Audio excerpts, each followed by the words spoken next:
每一天，牧师陪你读圣经。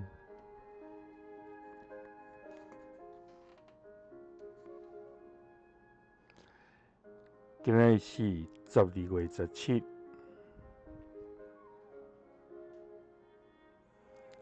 提摩太后书3章12节到17节。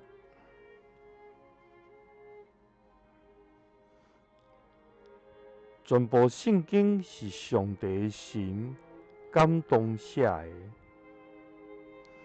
对教导、对督责、对纠正、对训练人行正路，拢有利益。服侍上帝的人装备好势，通做逐项好事。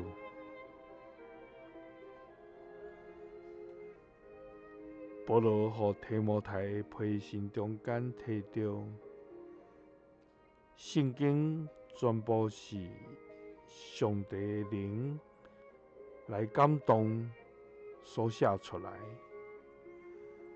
所以伊会通对人伫教导、伫督责，也是做毋对的事来纠正，互人会通受训练、受装备，来行伫上帝旨意中间。这些拢是对咱有利益的。透过这话提醒提摩太，伫咧牧养教会，伫咧训练信徒，拢是照圣经的教示，毋是照家己的意思。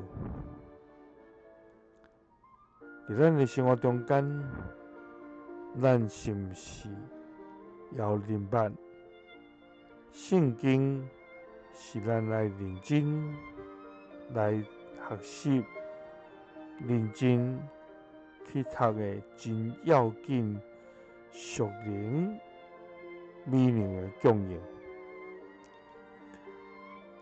求主帮助，互咱常常学习会晓来装备家己，因为圣经是对咱生命有上大的利益。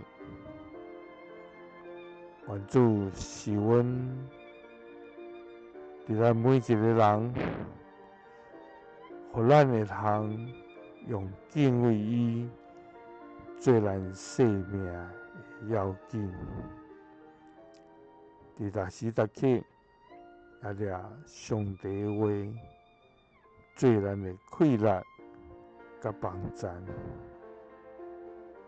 愿主时刻甲你相甲伫地，